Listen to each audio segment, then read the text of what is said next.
Hello, good morning everybody. Once again, I am Asutosh with the new topic.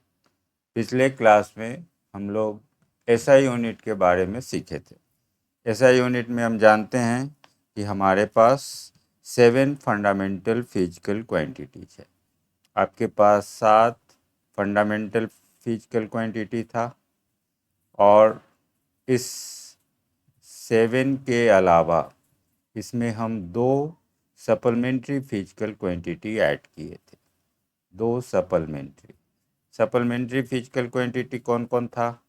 तो ये 2 था, एक था प्लेन एंगल और दूसरा था सॉलिड एंगल। प्लेन एंगल और सॉलिड एंगल, इनका काम क्या था?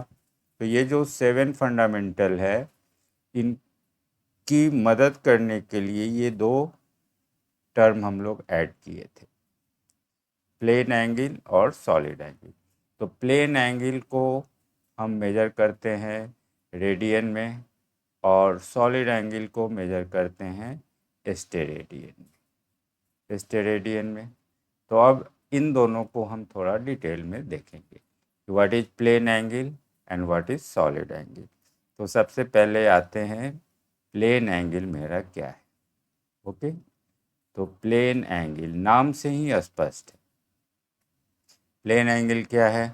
तो plane angle formed in a plane, वैसा एंगल जो एक समतल में बने। तो angle formed in a plane, एक समतल में बना हुआ angle formed in a plane. एक सिंपल लैंग्वेज में बोल सकते हैं, एक समतल में बना हुआ कोण। इसको मेजर कैसे करेंगे? तो मेजर करेंगे रेडियन में, measured in radian. Actually angles measurement का अलग अलग 3 मेथड होता है। तो हम लोग रेडियन मेजर, ये तीसरा मेथड है मेरा, रेडियन मेजर बोलें या इसको सर्कुलर मेजर बोलते हैं। तो एंगल इसको मेजर करेंगे रेडियन में। तो अब देखेंगे कि एक रेडियन मेरा कितना बड़ा कोण होगा। तो angle formed in a plane, measured in radian. Radian को पहले रिप्रेजेंट कैसे करते हैं? तो रिप्रेजेंटेड बाय, इसको रिप्रेजेंट करने के लिए या तो हम RAD लेटर लिखते हैं या सुपर स्क्रिप्ट में ऊपर पावर के रूप में C लगाते हैं। जैसे हम या तो पाई रेडियन लिखें या पाई का पावर C चढ़ाते हैं। ओके, तो रेडियन को रिप्रेजेंट इस तरह से करेंगे। अब मेरा एक काम है कि हम एक रेडियन कितना बड़ा एंगल होता है इसको समझें। तो इसके लिए क्या करेंगे? एक सर्कल बनाएंगे। एक सर्कल बना लीजिए।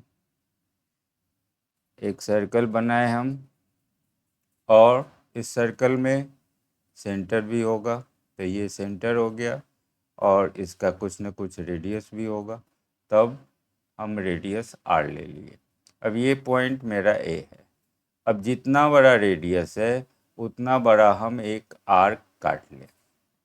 ठीक है, मान लीजिए हम ये आर्क काट लिए, इसकी लंबाई भी R है। अब इस पॉइंट से हम B को मिला दें, सेंटर को मिला दें, B पॉइंट को सेंटर से मिला दें। अब सेंटर पे जो एंगल बना दैट इज 1 रेडियन। ठीक है, तो अब हम 1 रेडियन को डिफाइन कर सकते हैं। What is 1 radian? तो आप देखिए कि 1 रेडियन क्या है। तो 1 radian is the angle, 1 radian is the angle. ये कैसा एंगल है? यह वैसा एंगल है जो किसी सर्किल के सेंटर पे बनाया जाए। तो 1 radian is the angle subtended, subtended जो बनाया जाता है कहाँ पे? तो at the centre of a circle, जो किसी सर्किल के सेंटर पे बनाया जाए। Eight the centre of a circle, एक सर्किल के सेंटर पे बनाया गया। किसके द्वारा बनाया गया? तो बाय एन आर्क, एक आर्क के द्वारा बनाया गया। और ये आर्क कैसा है? तो ये आर्क है जिसकी लंबाई सर्किल के रेडियस के बराबर है। तो by an arc whose length is equal to, whose length is equal to the radius of the circle. So 1 radian is the angle subtended at the center of a circle by an arc whose length is equal to the radius of the circle. ये circle के radius के बराबर है, radius of the circle. Okay, तो हम circle लिए, circle के centre पे एक आर्क के द्वारा, ये आर्क मेरा यहाँ है ए बी, इस आर्क की लंबाई कितनी होनी चाहिए? तो आर होना चाहिए, जितना रेडियस है उतना ही बड़ा आर्क होना चाहिए, तब सेंटर पे जो एंगल बनेगा that angle is 1 radian. Okay, अब क्वेश्चन उठता है कि आर्क लेंथ आर है तो 1 रेडियन का कौन बना? अगर अब हम छोटा सा आर्क ले, मान लीजिए हम यहाँ से यहाँ तक की दूरी सी लेते, ए लिए और सी पॉइंट और बीच की दूरी है एल, तो अब आर्क लेंथ अगर एल होगा तो सेंटर पे कितना एंगल बनेगा? अब इसको मिला दिए, अब ये सेंटर पे कितना एंगल बनाएगा? मान लीजिए ये एंगल है थीटा, ठीक है। तो अब देखेंगे कि इसको हम कैसे निकाल सकते हैं। ओके, तो हमने क्या किया कि हमने एक सर्कल बनाया, सर्कल का एक रेडियस होगा, सेंटर होगा और एक रेडियस होगा। अब हम एक छोटा सा आर्क ले रहे हैं एल और इसको सेंटर से मिला देते हैं। अब सेंटर पे जो थीटा एंगल बना वो कितना रेडियन का होगा? तो अब हम लिख सकते हैं कि अगर आर्क लेंथ, आर्क की लंबाई अगर आर होता है तो एंगल कितना बनता है? तो angle subtended is, angle subtended ये मेरा 1 रेडियन, ये हम जान रहे हैं कि अगर हम आर्क लेंथ आर लेते हैं तो 1 रेडियन का कोण बनता है। तो आप लिख सकते हैं कि आर्क लेंथ अगर 1 होगा तो कितना एंगल सबटेंड होगा? तो it is 1/r radian, 1/r radian. अब फिर आर्क लेंथ अगर हम एल लेते हैं, एल लेंथ लेंगे तो कितना एंगल बनेगा? तो एंगल अब बनेगा L/r रेडियन। तो अब एक फार्मूला आ गया थीटा, थीटा जो रेडियन में होगा उसको हम लिख सकते हैं theta is equal to L/r। तो एंगल इन रेडियन, रेडियन में कितना एंगल बन रहा है इसका एक फार्मूला बन गया। एंगल इन रेडियन अगर हम निकालना चाहते हैं तो L/r करना होगा। L is what? तो it is arc length and r is what? It is radius of the circle. तो एक फार्मूला आपको बन गया, theta is equal to L/r, it is arc length divided by radius of the circle. Circle का जो radius होगा उससे भाग दे देंगे आर्क लेंथ में, तो कितना एंगल बन जाएगा रेडियन में ये निकल जाएगा। ओके, हम ट्रिगोनोमेट्री में पढ़े भी होंगे कि पाई रेडियन जो होता है वो 180 डिग्री के बराबर होता है। यहाँ हम रेडियन मेजर को डिग्री मेजर में कन्वर्ट कर रहे हैं कि पाई रेडियन 180 डिग्री है, तो हम π/2 को लिख सकते हैं 90 डिग्री, 180 डिग्री बाई 2, तो 90 डिग्री के बराबर हो गया। फिर π/4 को लिख सकते हैं, π/4 अगर लेते हैं तो 180 में 4 से भाग दे दीजिए तो ये 45 डिग्री हो जाएगा, ठीक है। उसी तरह से π/6 कर दें, π/3 कर दें, π/6 रेडियन लिखेंगे तो 6 से भाग देना है तो ये 30 डिग्री हो जाएगा, ठीक है। π/3 कर दें तो 3 से भाग दे दें 180 में तो इट विल बी 60 डिग्री। तो you can convert radian measure into your degree measure. Okay, तो now this is plane angle. अब हम लोग सीखते हैं कि what is solid angle. Solid angle क्या है?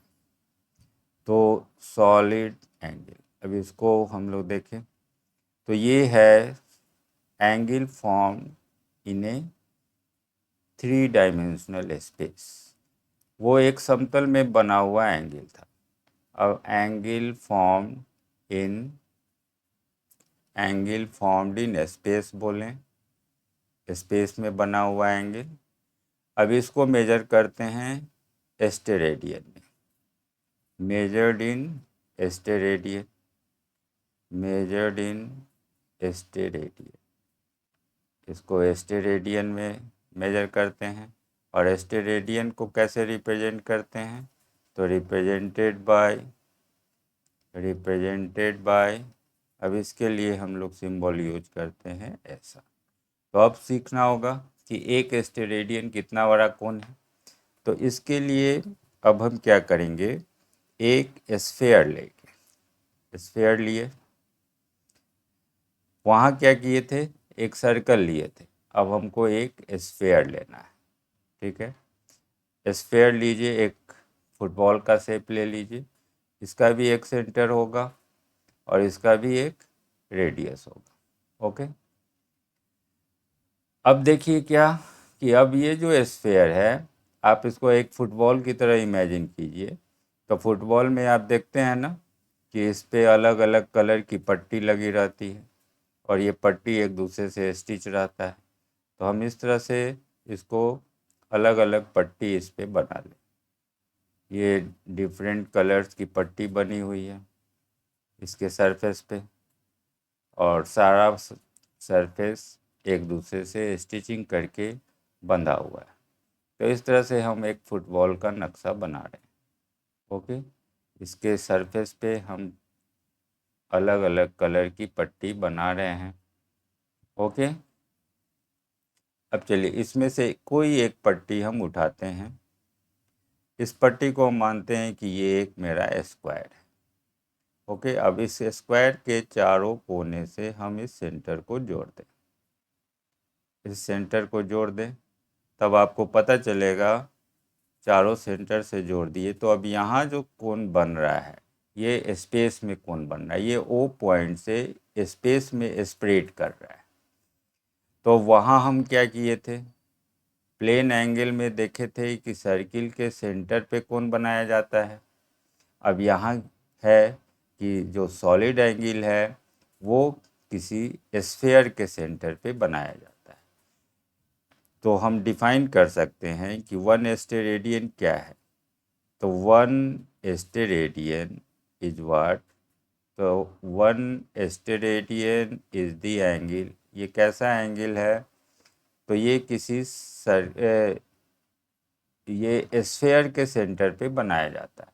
तो 1 steradian is the angle subtended, ये सबटेंड किया जाता है eight the centre, eight the centre of a sphere, eight the centre of a sphere.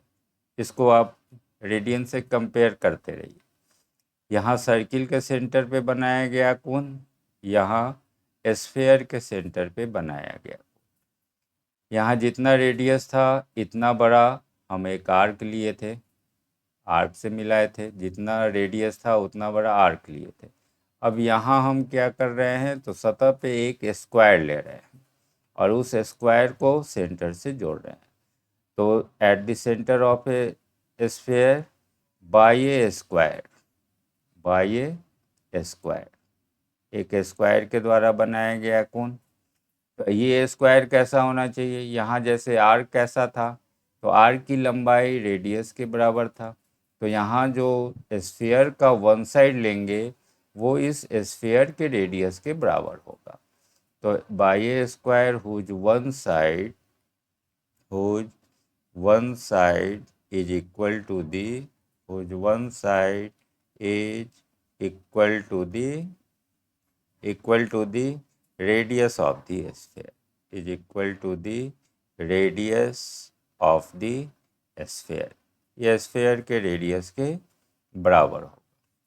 ठीक है, तो दोनों को हम कंपेयर कर लिए कि सॉलिड एंगल मेरा स्पेस में है, ये किसी भी पॉइंट से जो स्प्रेडिंग होती है, स्पेस में स्प्रेडिंग हो रहा है, फैल रहा है, इस एंगल को हम लोग सॉलिड एंगल बोलेंगे। इट इज़ 1 स्टेरेडियन, ये एक स्टेरेडियन का कोण है और एक स्क्वायर के द्वारा, तो इस स्क्वायर का one side that is equal to the radius of the sphere. अब क्वेश्चन उठता है कि हमको सतह पे क्या स्क्वायर ही लेना जरूरी है, हम क्या कोई दूसरा एरिया नहीं ले सकते हैं। मान लीजिए हम सतह पे एक सर्कल ले रहे हैं सपोज, और सर्कल के सारे पॉइंट से हम इस अपने सेंटर को जोड़ रहे हैं, तो यहाँ भी एंगल स्प्रेड होगा। तो यहाँ हम क्या सर्कल ले सकते हैं या नहीं? तो हम ले सकते हैं। हम इसको रेडियस एरिया के टर्म में इसको कन्वर्ट कर लें। तो देखिए स्क्वायर का एरिया कितना होगा? तो स्क्वायर का एरिया होता है साइड का स्क्वायर। तो इसका वन साइड आर है तो एरिया हो गया आर स्क्वायर।